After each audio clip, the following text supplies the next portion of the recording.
Les belles plages de Bali attirent les foules de touristes venus chercher la douceur des tropiques et les vagues de l'océan Indien pour les plus surfeurs d'entre eux. Mais sur les collines d'Uluwatu, à l'extrême sud de l'île, la fréquentation des lieux est plus exclusive. C'est ici que s'est implanté le très prestigieux hôtel Alila, surplombant un panorama époustouflant. Quand ils sont arrivés ici, c'était vraiment la jungle. Il n'y avait rien. Et le projet était de faire quelque chose de vraiment incroyable. Un bâtiment qui soit indonésien, mais pas forcément balinais à la manière traditionnelle.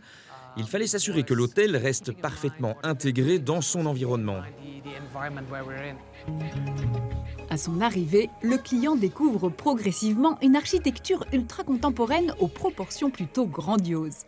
Après un lobby serti comme un diamant noir dans un écrin de marbre blanc, la piscine se développe entre d'immenses palmiers qui dirigent le regard vers la mer.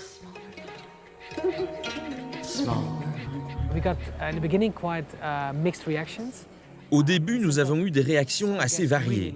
Certains aimaient vraiment l'hôtel, mais d'autres, plus traditionnels sans doute, nous demandaient quand nous allions le terminer.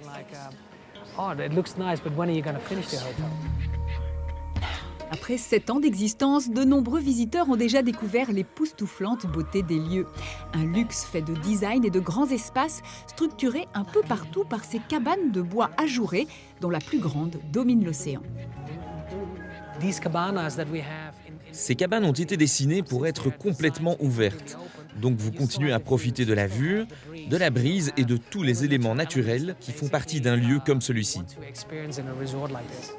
À l'intérieur, la salle à manger se développe autour d'une immense table de bois massif, mais c'est plutôt en terrasse que les touristes viennent manger, happés par le paysage ouvert sur l'horizon.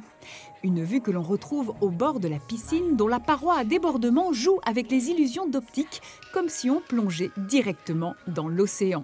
Un cadre unique, comme le confirme Marc, le chef du restaurant. L'architecture est simple. Ce sont des lignes assez pures. C'est comme un monument transformé en hôtel. Je me suis pas mal baladé à Bali avec mon épouse. Il n'y a rien de comparable sur l'île, c'est incroyable. Incroyable aussi les 50 chambres qui sont en fait de véritables villas de 200 mètres carrés chacune, avec leurs propres piscines qui sont alimentées par l'eau de ruissellement de la pluie.